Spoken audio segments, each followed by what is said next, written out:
Hi, this is Usha. Welcome to Rathod's IAS classes. We are continuing this series of analysis of previous prelims questions. Already you know that we discussed 2013 questions from this art and culture, 2014 year questions from this art and culture, and in this lecture we clubbed together 2015 and 2016 questions which appear in our previous prelims from this art and culture. So let's get started with our discussion and let us try to see the first question. So first question, it is about archaeological history of India. So here this question which is asking about the timeline. So one important point to be noted is you have to also focus on archaeology, especially from this timeline also. You can make a timeline of different temples, which temple came first, okay, like that. And if you see the first question, it is about with reference to art and archaeological history of India, which one among the following was made earliest? So option A is Lingaraja temple at Bhubaneswar. Option B is rock cut elephant at Dhauli. Option C is rock cut monuments at Mahabalipuram, and option D is Varaha image at Udayagiri. So you have to know which came first. So here the one important key here is you have to also focus on timeline. So if we are talking about this Lingaraja temple at Bhubaneswar, which came in mid 11th century.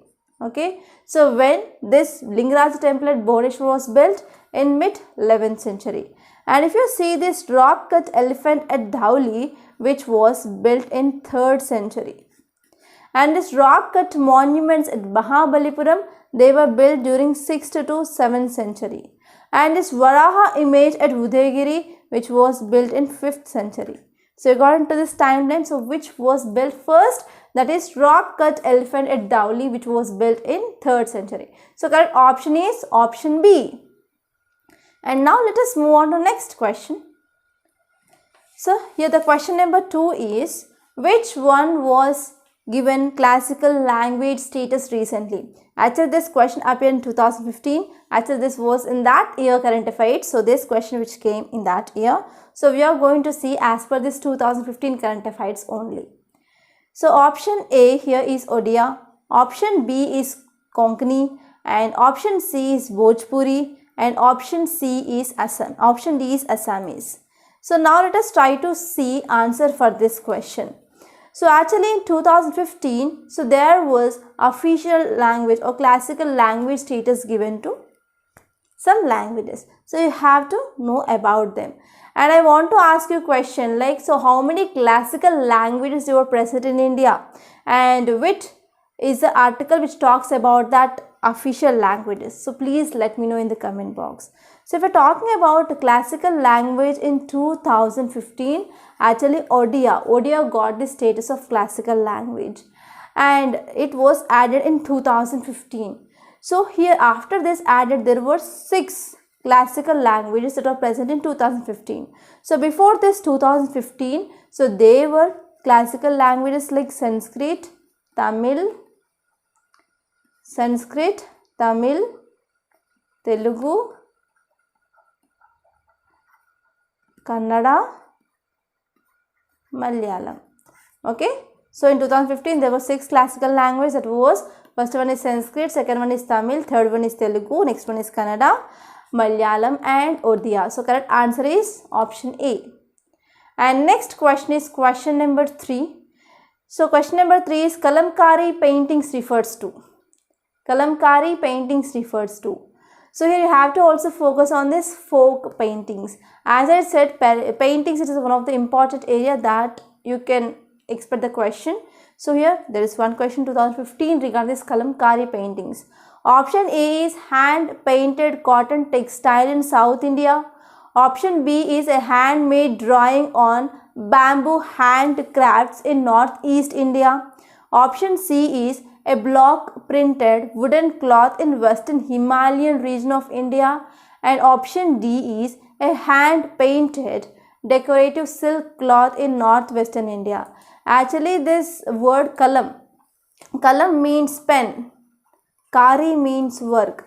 So itself, the word itself saying that it is a pen work. It is a hand painted cotton textile in South India. So option A is correct answer. So actually this Kalamkari means, Kalam means pen and Kari means work. So it is a work done by using a pen. So here they commonly used vegetable dyes, and these dyes are used to fill the designs, okay, and they are applied on a piece of cloth. And actually this Kalamkari, which was flourished in Machilipatnam in Krishna district AP, so it is from South India. And you have to remember Kalamkari, it is from state of Andhra Pradesh. And one more thing here is during 18th century, so more decorative designs on the clothing, they were promoted by even Britishers. Okay, so this is about this question. Correct answer here is option A. And next question. So next question is from 2016. So the question is regarding religious history of India. So with reference to religious history of India, consider the following statements. So first statement here is, the concept of Bodhisattva is central to Hinayana sect of Buddhism. And second statement is, Bodhisattva is compassionate on his way to enlightenment. And statement 3 is, Bodhisattva delays achieving his own salvation to help all sentient beings on their path to it. So you have to select the correct statements.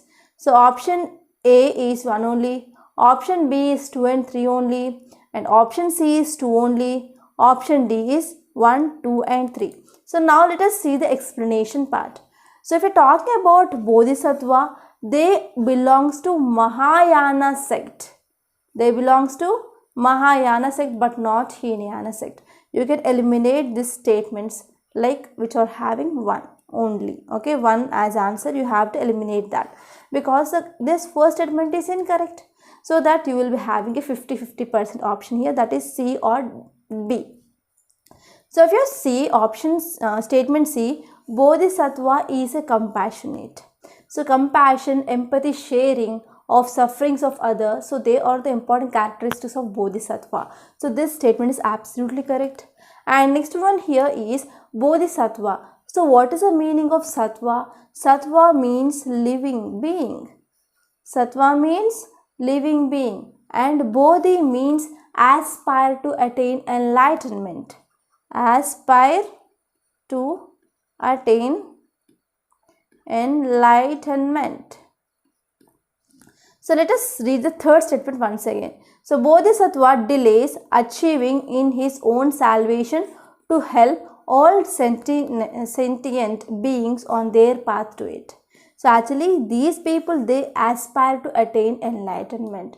So if we're talking about these Bodhisattvas, they are central to this Mahayana sect, and they are the one who seeks the path of enlightenment, and they are the carriers out altruistic practices. And if you're talking about this Mahayana Buddhism, so in this Mahayana sect here, individuals who seeks enlightenment both for him or herself and even others. So as this Bodhisattva, they will be also considered with others. So this third statement is also correct. So option B, that is 2 and 3 is the correct answer. And now let us see the next question, that is question number 5. So the question here is, which is or common to the two historical places known as Ajanta and Mahabalipuram? So Ajanta caves are very important. Yes, as I said in our earlier videos, Buddhism, Jainism, cave architecture, paintings, dances, philosophy is important, and we can also see once again the question which appear from this cave architecture. So we have to compare these two places, Ajanta and Mahabalipuram. So first one is, both were built in the same period. You have to see the timeline. Second one is, both belongs to the same religious denomination. And third one is, both have rock cut monuments. So here you have to identify correct statements. So option A is 1 and 2 only. Option B is 3 only. Option C is 1 and 3 only. And option D is none. So now let us see the explanation part here. So first we have to see the timeline of Ajanta and Mahabalipuram. So actually these Ajanta, they were built during this 2nd century BC to 6th century BC. Okay, 2nd century to 6th century BC they were built.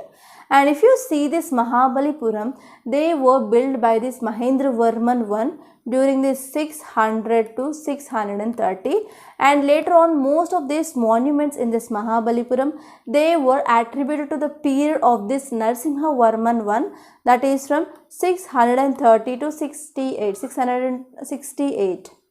Okay, he was a Pallava ruler. So we can see these two were not built in the same period. So first statement is incorrect.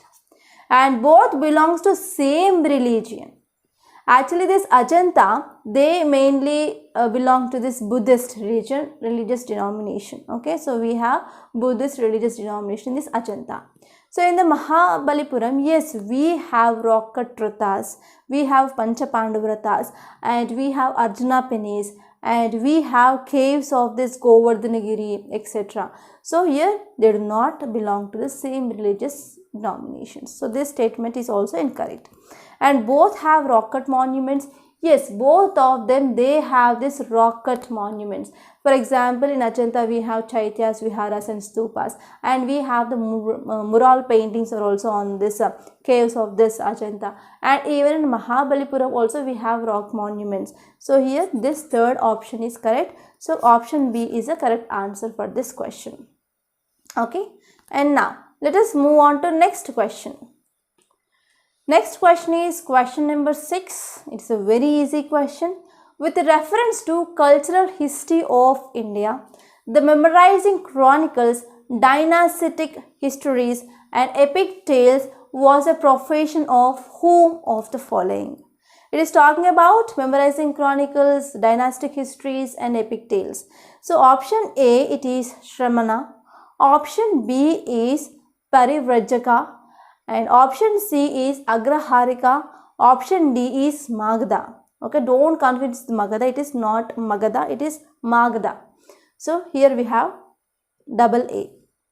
So now let us see the explanation part and let us try to understand each and every word. So what is this Shramana? What is this Parivrajaka? What is this Agraharika? What is this Magadha? So first let us see about this Shramana. So what is this Shramana? Shramana means seeker. One who performs act of austerity and as well as ascetic, they belongs to this Shramana. And next one is Parivrajakas. So Parivrajaka's means the people who roam about all around. All around. So they are the people, they move from here and there. And this one is Agraharikas. So these are the people, they probably look after the lands. Okay, so these are the people, they look after the lands. And if you are talking about this Magadha, so these are the people, they belongs or they are mainly related to this memorizing of chronicles, dynastic tales or dynastic histories. Okay, and they are related to this tradition of memorizing of chronicles, dynastic histories. Actually, there are the group of people, they are related to this memorizing of chronicles, dynastic histories or epic tales. They are called as this Magadhas or even Sutas. Sutas and Magadhas, they belongs to this tradition. And actually these people or these group of people, they were the descendants from the priestly families of Vedic period. Okay, so this is about this question number 6. And next move on to this question number 7. So the question here is, which one of the following books of ancient India has love story of the son of founder of Sungai dynasty? It is a very direct question and even you have to focus on the works, literary works. Okay, actually in your within Singhane there is some separate chapter regarding this literature, so you have to focus on that literature. So the first one is Swapna Vasavadatta, and option B is Malavika Agnimitra, option C is Meghaduta, and option D is Ratnavali. So you have to see, so which of the following book which is written by which person. So it is very important and even that will be important for your other examinations also. So here you have to see which of the following books of the ancient history which is related to the love story, of the son of founder of Sunga dynasty. So who was the founder of Sunga dynasty? You have to know this. Okay, so now let us see the one by one. So actually the correct answer here is Malavikagnimitram. Okay, so one of the book which talks about the love story of the son of the founder of the Sunga dynasty, that was this Malavikagnimitram. So here you have to know about the works of this Kalidasa. So Kalidasa, he wrote 3 important works. The first one is Malavikagnimitram. It is the love story of Malavika and Agnimitra. And second one is Vikram Urvasi. So it is talking about the story of Vikram and Urvasi. And next one is Abhignana Shakuntalam.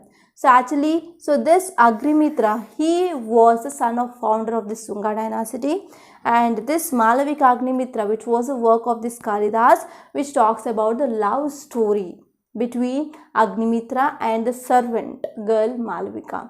Okay, so the correct option is B, Malavikagnimitram. So please let me know in the comment box who were the people related to this work, Swapna Vasavduta, Meghaduta, Ratnavali. So please let me know in the comment box. So this is very, very important. So these are the 7 questions that appeared in this 2015 and 2016 prelims from this art and culture. So again, so what are the highlights? So you have to refer this Buddhism and don't leave any part of Buddhism. And you have to know the difference between this Mahayana and Hinayana sect also. And you have to know about the paintings, and you have to know about the literary works also. Okay, so these are the highlights. So by this I am concluding. I hope you enjoyed this lecture. Thank you so much.